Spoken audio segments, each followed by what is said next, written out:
Hey guys, Matt at Triple Locked Adventures. Today I am doing some errands, getting some oil recycled and all kinds of stuff, so I figured I'd make a video here while I'm driving because I'll be in the car for probably another 20 minutes or so.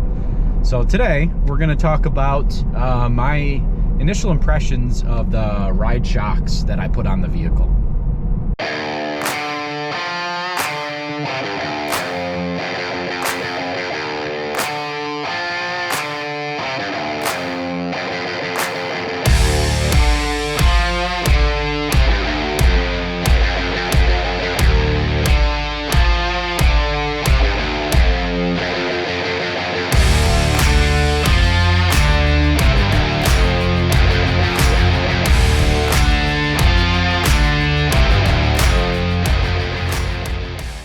Alright guys, so let's dig into it.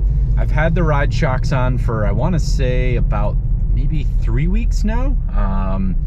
I did an unboxing video for you guys. You can check that video out. I'll try to link that here at the end of this video or in the description at least. But I've had these shocks on for a while. And really I wanted this video to kind of be an initial reaction to it, but also a little bit of a comparison video, because I think I have a unique perspective. Well, first I got the truck when it was stock, and then I put on Dobinsons MRA suspension, or MRAs. Everybody calls them different things. I think officially MRR was the old name and MRA is the adjustable. But either way, I had those on for, I want to say, like almost 40,000 miles. So I got to play with those. You know, I made the rebound adjustments and low speed and high speed compression adjustments and really got to know those shocks inside and out. A lot of travel, like literally all the travel I've done, obviously up until the last few weeks here, has been on those ride shocks. So, I'm sorry, on those Dobinson shocks. And now I've moved over to ride shocks. So I think I have a unique perspective where a lot of people I've seen online, they'll say, you know, they come from stock and then they go to, say, a King's or Bilstein or you name it, right? Fox, anything, right? But they go from stock and they go to these high-end suspension systems and they're like, oh my God, this is amazing. This is, you know, this is insane. That's kind of like saying I went from being barefoot to wearing like hiking shoes when doing a massive traverse. Like, yeah, hiking shoes are going to be better, you know? Like, sure, you can do it barefoot, but hiking shoes are going to be a lot better. So I think my perspective in that scenario is more like comparing, I don't know, you know, two different brands of hiking shoes that are specialized in an area. So I guess let's start with a little bit of the Dobinsons MRR, kind of the things I liked, some of the things I disliked, and just some of the feedback I had on that.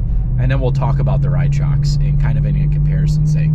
So the Dobinsons MRR are a really high quality shock. They have great features on them, great build quality. They last a long time. Service intervals are great. They have a lot of rubber components in them, just like an OEM suspension would have, the top hats, the lower shock mount, stuff like that. So they have a nice compliant ride by design, and they also have a lot of nice features. So one, Dobinsons makes very high quality springs, so they have a lot of different spring options, which is amazing. And they also have a high and low speed compression adjustment, and I want to say it's like 15 clicks or something like that, so it's a lot of clicks of compression adjustment, both on high speed and low speed. And they have rebound adjustment too, which is huge. I think that one's very rare in the aftermarket shock community, I guess you want to say, or options. Even the ride shocks don't have adjustable rebound control. So a lot of features, and price-wise, they're very competitive. That was one of the reasons I went with them. To be honest, when I built this truck, I actually really wanted to go with Fox shocks. At the time, a buddy of mine had a 4Runner with Fox shocks. I got to ride in that and wheel in it and stuff like that. And I just really liked the ride quality. They rode really nice. They weren't the best handling shocks, but they rode really nice. Let's just put it that way. So the Dobinsons ones, though, were, I want to say when I got them, it was like $3,800 for a set. This was in the middle of COVID, and most importantly, they were in stock. King's wasn't in stock, Icon wasn't in stock, nothing was in stock. Dobinsons, though, I called Mike at Exit Off-Road, and they were in stock. So that was one of the main reasons I went with them. Plus, the GXOR community on Facebook really loved the Dobinsons. So anyway, so kind of a little fast forward. I can go on tangents, and you'll find that out in all my videos. Put those on, drove them for a while, made a lot of adjustments, played with rebound, played with high-speed and low-speed adjustments on their compression, and got to use them for 30 or 40,000 miles. FYI, I do have those. Currently, I'm going to be posting them for sale soon. They're just sitting in my garage. I want to clean them up. They got dirt and stuff on them, so I want to clean them up, post them for sale. I'll put all the specs and all that stuff. Yeah, I'm probably not going to put it in the description because they're not for sale yet, but keep an eye on my postings, especially on Instagram. I'll post them for sale on there. But yeah, so I got to play with those a lot, and overall, I really did like the shocks. I liked that you had a lot of adjustability in them. I thought the build quality was really good on them. Fit, finish, all that stuff was great. I did have some issues with the springs rusting, specifically in the rear. I still have those springs on, but that's like a whole nother story. I don't know why they rusted so bad, but whatever. What are some issues that I had, though? So some of the cons. One, the front reservoir mount from Dobinsons on the GX460, or I should say any vehicle that has KDSS, in my opinion, is ridiculous. The way it's mounted is behind, so it's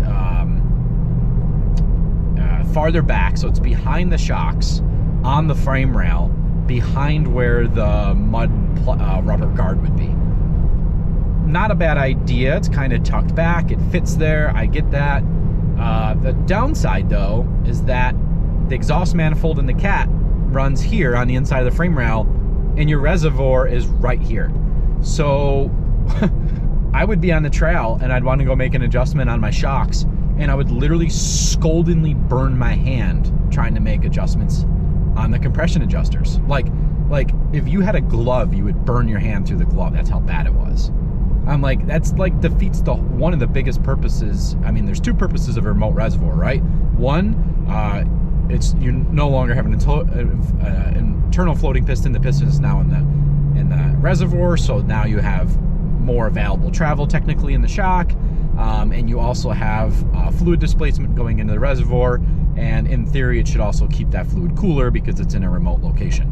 Well, not if the exhaust manifold is whatever it is on a V8 engine, probably 800 degree. I don't know. I'm not good at temperatures on exhaust manifolds, but very freaking hot, right? So that was a big complaint of mine. I'm sorry if you hear dinging. I have my navigation on the background here. The other issue that I had, and a lot of people have complained about this, and Dobinsons was kind of like, well, we didn't really have any option because we offer we offer rebound adjustment. We had to do this. So the rebound adjuster on the front shocks sticks out on top of the upper stem mount of the shock. So it's just like an OEM mount. It goes through the strut to, I don't know how I want to word that, the shock tower. It pokes out the top, and then there was a remote reservoir, or I keep saying remote reservoir. There was a rebound adjuster. Just smack me virtually every time I say the wrong thing. There was a rebound adjuster sticking out on top of the shock. Well, guys, when you're wheeling, those shock towers aren't like perfectly rigid. They move. So that combined with the rubber mount on the top, and the rebound adjusters would slam into the top of the actual inner metal fender. I don't know what in right mind they thought that was a good design. Like, granted, I do have a very heavy vehicle, but like, it was to the point in their instructions, it actually says to take a grinder and clearance the upper fender because they knew it was going to hit. It's like, why do that? So what ends up happening is you can make adjustments on the rebound for a little while until it slams into the upper fender and it absolutely shatters that piece or bends it. So needless to say, the upper rebound adjustments on mine were completely seized, and I had to fix that multiple times. Rebound adjustment is amazing though. It is really nice to be able to adjust that, especially with varying spring rates for all of their applications and varying vehicle weights and different drive conditions. So that is nice. I kind of miss having the adjustment, but I will say, spoiler alert, when I talk about the ride shocks ride better anyway. So those were some of the issues I had with the front. The rear, the only real issue I had, and they did end up fixing this, I was an earlier adopter, I guess you want to say, of the rear shocks. Their rear reservoir mount used to be forward facing. It was a shorter hose, remote reservoir hose, and it was a forward mounted adjustment. The way it was mounted was extremely close to the rear springs, or it would hit, especially on the driver's side, if you had a gas tank skid, would hit the gas tank skid plate. So you either could not run the support for the gas tank skid plate, or it would hit the spring in the rear. And the wiggle room on the other side on the passenger side was tiny. They did end up revising that later on. They did longer hoses, and you had to mount it very similar to the ride shock system, or almost every system other than King. So they did revise that. I did not like that, and I guess just sucks for me for buying $3,800 worth of shocks, and they decided to come out with a new design later, I guess. Like, I was a little bitter about that, as you can hear, because their solution was kind of like, oh well, you know, like, you can ship them in and pay to have them rebuilt, and we'll put longer stuff on. But it's like, oh, or you could have just gave me the shocks that were designed correctly the first time. But you know, whatever. So that was one of my issues with the rear. I guess the other issue also with the rebound adjustment, this wasn't as big of a deal, but it is the rebound adjustment in the rear was mounted instead of at the top of the shock, which would have been completely unusable. They put it at the bottom of the shock, kind of at the bottom eyelet, I guess you want to call it, which isn't that big of a pain, but in order to make an adjustment on the rebound, you would have to literally crawl under the truck with like a large flathead screwdriver and feel out the clicks. I guess it's not the end of the world. Most people probably set and forget the rebound, and now that I have ride shocks, obviously I never will adjust it, and it honestly rides better anyway. But yeah, I don't know, it's just kind of like a nitpicky thing. It's just like, it's nice that it has the adjustment, but it's like, you're not gonna make an adjustment out on any kind of trail, not in the north. Like, maybe if you're out in the desert, you can lay on the sand, but that's gonna be hot. But like here in the Northeast, you're laying in the mud and the roots and the rocks to make an adjustment. Like, that's ridiculous, really. So it's adjustable, but more like, I bet you 90% of owners probably set it and forget it and never touch it. So I guess those are some of the little nitpicks I had on it. Now, overall, and I worked with Mike at Exit Off-Road on this, and I did work with Dobinsons directly on this. And I will say Dobinsons customer service was phenomenal, and they did offer some good solutions here, so we'll get to that in a second. I was never really impressed with the ride quality, and I just thought maybe something was wrong with my truck, because everybody on a GX page is like, the Dobinsons shocks ride amazing. They ride amazing. They ride amazing. They're phenomenal. They're phenomenal. Well, I never really had that feeling. Like, I went with the recommended adjustments. They give you 2 recommended adjustments, like a comfort setting and a loaded setting. I tried both. I tried bracketing. Like, I come from mountain bike riding. Like, I know all about suspension adjustments, like how to do bracket adjustments, start at the bottom, start at the top, go back and forth, make bracket adjustments, and keep you know, until you pretty much, is this better or worse? Like, I know how to do that stuff, right? So I made a lot of adjustments over multiple years of ownerships, and wrote it all down, and like made a, you know, like documented it like you should, right? And I just never was happy with the ride quality on it. And so I talked to Mike at Exit Off-Road, and by the way, he's also amazing. Like, he is just a cream of the crop, awesome vendor, awesome guy, great amount of knowledge. We kind of talked about spring selections, and he's the one that helped me select the springs for my specific vehicle weight. I even had my vehicle weighed at a CAT scale. We confirmed everything was correct. You know, Mike had me, you know, looking at like, you know, lower control arm bushings. Like, let's check everything. There's got to be something wrong here, that these don't ride great. and I just could never get it dialed in. I rebuilt the strut tops. I literally redid the front suspension. I rebuilt the strut tops, fixed the rebound adjusters. What else did I do in the front? Oh, I reset ride height lower than it was, so that, because they were thinking maybe it was topping out in the front, which I think it was a little bit. We lowered it. It improved the ride quality maybe 5%, but not much. There's a rough railroad track there. The guy behind me in a brand new ZR2 just went around it. That's hilarious. So what are you gonna say? So we just never could dial in the ride height, or I'm sorry, the ride quality. I just wasn't ever impressed. I was always let down. I always felt like I had a lot of regret in that purchase. And that sucks when you spend $3,800, right? But everybody else online loves it. So moving forward to the part you guys really like, and I'll put chapters in the bottom so you guys can see this stuff. But so I started doing a bunch of shopping, and everybody talked about the King shocks and how great they were. And I have a buddy with a Tacoma with King shocks. Every single year, they have to be completely rebuilt. He lives up in the Northeast, and they look like they're 20 years old. He had them on for the first year. The zinc coating was terrible. Now, all you guys that live out west, this doesn't apply to you, but if you live in the Salt Belt, any of those zinc coated shocks, unfortunately, Bilstein's the same way too. Any of those zinc coated shocks, they do not last in Northeast. Almost nothing really lasts up here. So Kings was kind of out of the question up here. So Fox was always on my radar. So I was starting to look at Fox shocks. I had eyes on the new Bilstein 8100 series. Unfortunately, the Bilstein 8100 series, I knew that they were coming out with a new DSA adjustable stuff, which still has not been released 3.5 years later.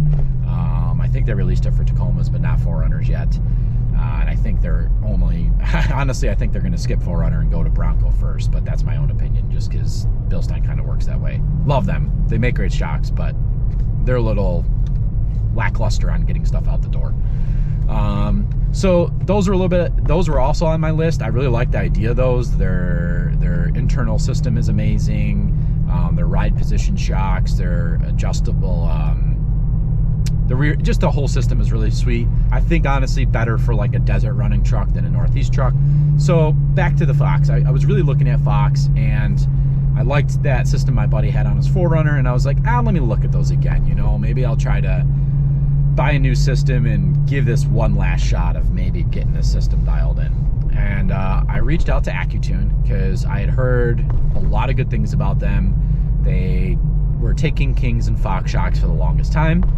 They'd rebuild them with a custom tune specific to your vehicle, and they offered discounted rebuild services and all that stuff. So reached out to them, and I talked to a guy named John Arcola, I think is his last name.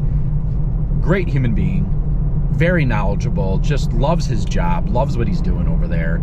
And we talked about Fox for a little while, and then he really started asking me questions, and we talked about Dobinsons. And I'll be honest, I'll give him a lot of credit. He actually had a lot of good things to say about Dobinsons. At no point in any of the conversation did he ever knock any other brand on the market, and I was impressed by that, because I'm sure he is aware of issues in other brands, and he never used that as a selling point. And that means a lot, because I would. I'd be like, no, those X brand, like for instance, Icon is a nice brand. Everybody I know with Icons, they all leak. Sorry, but they do. They make nice shocks and they ride really nice with digressive valving, but they all leak, like all of them. And sometimes I know 4 people that bought them and they leaked within the first 15,000 miles. And all 4 of those people literally get them rebuilt every single year. So, I mean, if I was selling something, I would probably say that, but John is cream of the crop and didn't say anything like that, so that's pretty impressive. So he started talking to me about the new ride shocks that were coming out. It was a new brand that was coming out, and you know, he's telling me about all the features, and you guys can go online and look at, you know, what's out there. They have a whole breakdown on their website, and I was pretty sold. I was already looking at them online. I heard of them. I was skeptical though, just because it was a new brand. Even though it's under AccuTune, I was a little skeptical, right? I like to see stuff that's already been installed and to kind of get feedback from people, and hopefully this helps you guys. So I decided, you know what, let's give it a shot. I trust AccuTune. I really like John a lot, and I was like, let's try these shocks out. Let's see what they do. So fast forward a little bit. I get custom valving done, even though they offer preset valving based on my vehicle's weight. We decided to do custom valving on it. I literally bolted these shocks on. They bolted straight up. The front reservoirs, kind of a custom install. Same thing with the rear. That was due to my bumpers though. I have an ARB front bumper with an ARB toe points. The front reservoir brackets, they used like these little screws that are supposed to mount it into the frame. Mine, I ended up just sandwiching it behind the bumper support and everything like that. The way mine worked, it pretty much bolted. I had to like pretty much undo part of my bumper, slide these brackets up, and it is still a bolt-on application, just not the way that AccuTune's instructions say, which by the way, their instructions are amazing. They even include all the OEM torque specs and everything on every single thing you need to do. Amazing. The rear reservoirs, nothing really that custom other than the fact that I have a Long Range America fuel tank, and the way mainline Overland puts, and it might just be the way LRA is in general, the main control head, the brain to control that system in the back, was where the reservoir needed to go, so I had to relocate that. I had to cut some zip ties where the wiring harness was. Luckily, I didn't need to extend any wiring. I just had to kind of relocate everything and put it in a new location. So, not the end of the world. That's, you know, pretty minuscule thing to have to do. But, so the bolt-on application. Let's talk about the ride quality. Immediately, first test drive, I was like, oh, that's how this car is supposed to ride. So, it was stiffer. Now, this is something a lot of people talk about with digressive valving or with like Bilstein specifically. Mind you, AccuTune is not a digressive valve. Well, as far as I know, I'm pretty sure it's a linear valve. I'm like 90% sure it's linear. But a lot of people talk about this in digressive valving. They say it's stiffer. And a lot of people say this specifically about Bilstein's like 6100 series, or not as much 8100 series, but they'll say it rides really stiff. Well, it's stiffer, but not in a crashy way. So when I first got out on the road, I was like, wow, the car handled so much better. And I don't even mean just like it took corners better than, so it was better than the Dobinsons system, but I had the Dobinsons low speed compression fully maxed out at the end of all my adjustments because the car was so floppy, even with it at its full max. And granted, I have the right springs and everything, guys. Like, which, I should mention, slight cutback. Dobinsons did offer to do a revalve of the shocks for me, but I'll be honest, they were really nice. I forget the guy's name. I think it was Emmanuel. Super great guy. Very nice, very knowledgeable. But I will tell you, though, that I don't want to say he didn't leave confidence in me. He did, but when I started asking about the valving and like what they would need to do, he just said, oh, we'll increase compression or rebound a little bit. It just didn't, I mean, maybe it would have been fine, but he didn't leave that confidence in me that they knew what they were doing on a custom valving for my vehicle's weight, nor did he ever even ask about my vehicle's weight specifically. He just knew it was more, and if the shocks weren't really meeting it, oh, we'll just increase it a little bit, it'll be fine. That was kind of like the vibe I got. Maybe it would have been different, but I think that's part of the selling point, right? Like you need me to feel confident in your product. So anyway, so cutting back to the ride shocks, again, I'm rambling here. The ride shocks rode stiffer, but in a controlled manner. So it wasn't crashy. Actually, it was less crashy than the Dobinsons ever was. It handled so much better. So I could take expressway exits now, like my wife's stock vehicle. Like I think it drives amazing. And then on top of that, and by the way, mind you, the shocks ship, and I put them on at full soft. They come at all, the high speed and low speed compression adjustments are at full soft. So at full soft, it rode and handled better than the Dobinsons shocks ever did. The rebound adjustment on these, there is no adjustment on the ride shocks, but it is dialed. it rides so good. So you can tell rebound, like when you hit something, suspension comes up and it's supposed to settle back down and not like do a wallow. It didn't matter what I did with the rebound adjustment on the Dobinson shocks, especially the rear. The rear rebound could never control the spring rate in the rear. Sorry, it just never could. Didn't matter what adjustments you made, it just never did. The shocks, the rear ride shocks on this, exact same springs, never change the springs, are dialed. The rebound is amazing on this. So, I mean, that in itself was amazing, right? So I gave that about a week. I wanted to give it a week. I wanted to break in. I retorqued everything. Well, I checked torque. Nothing needed to be retorqued. So I just checked all the torque on everything, and I was like, let's make some adjustments on this to see what it feels like, right? So I churned low speed adjustment up 6 clicks. I think there's 12 clicks total. I turned it up 6 clicks. I also turned up, sorry, I was looking, there's some power lines down at somebody's house back there. I wanted to make sure there was nothing down on the road. I also turned up the high speed compression 3 clicks. I just kind of wanted to see. So the high speed compression actually made a really good difference. Like going over like rail tracks and stuff, it never bottomed out before or went through too much travel, but adding that high speed compression kind of gave it just a little bit more support without adding any harshness at all. And I'm gonna keep saying that, but I think that's huge, guys. So, and I'll kind of talk a little bit why I think it did that.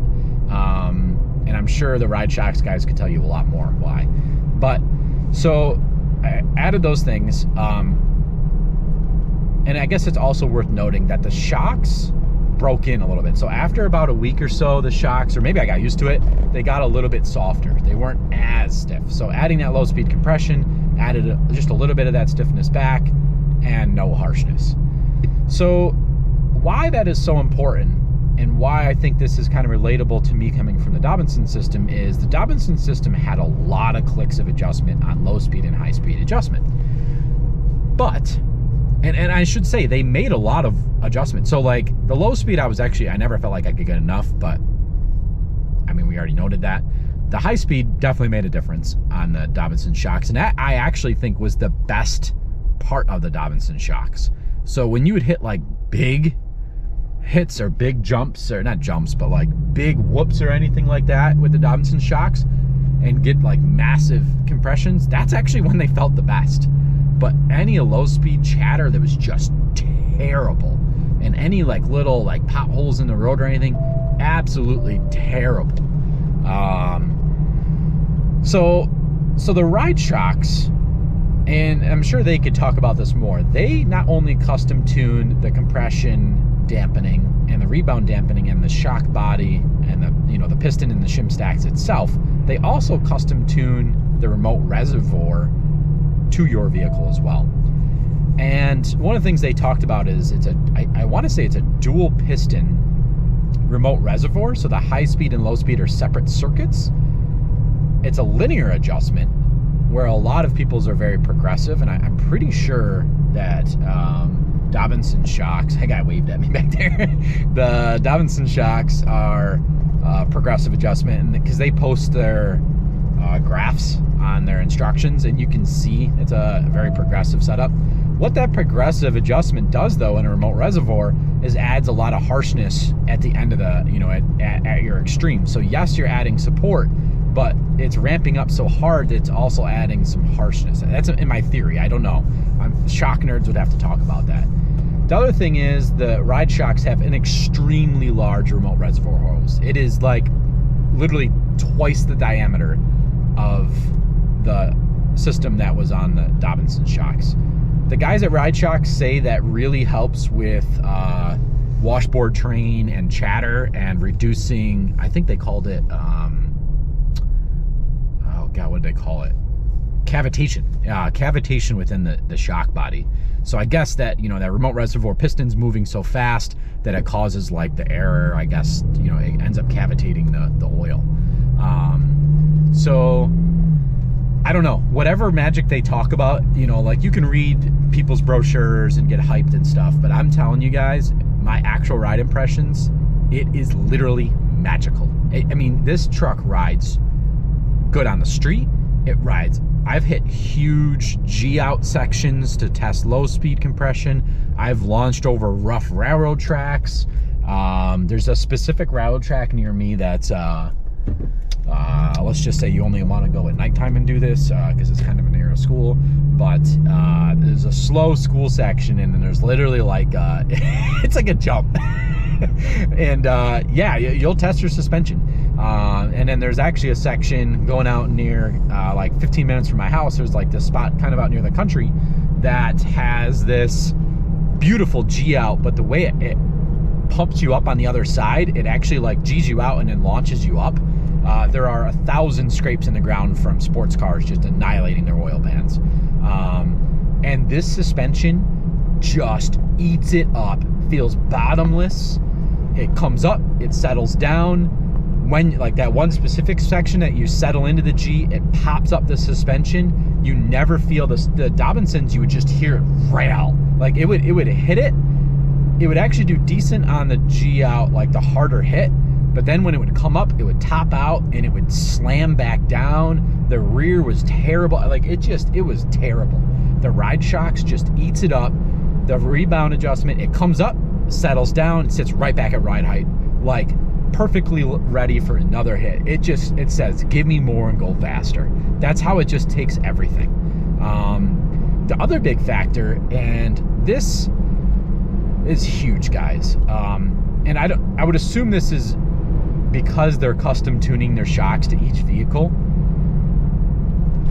And maybe other shocks feel like this, but I've never felt it other than race cars that I've been in. The 50-50 balance, the weight balance, or the way the shocks feel front to back in this vehicle feels perfectly adjusted front to rear. And what I mean by that, if you ever drove like race cars and stuff, they talk about like a 50-50 weight balance, and they corner balance cars and stuff like that. And it gives you this very neutral feeling, and it makes you feel like the front and the rear are connected. It didn't matter what adjustments I made, whether it was the recommended adjustments from Dobinsons or ones that I personally did my own tuning. Didn't matter what I did, the rear and the front never felt the same. So the rear would feel really, like, honestly, rear felt terrible. The front felt meh. And it just never felt connected. So you never had confidence in hitting anything because you're like, what's the front gonna do? What's the rear gonna do? And then repeated bumps, you never knew what was gonna happen. Like, it was just sketchy all the time. And again, it did not matter what adjustments I made. I went from one extreme to the other. I did bracketed adjustments.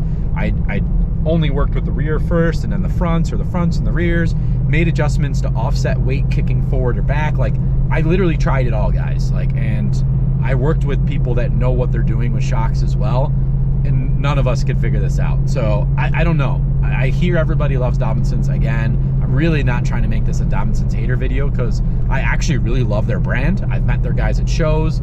I love their people. I love their culture. I love what they do for the Overland community.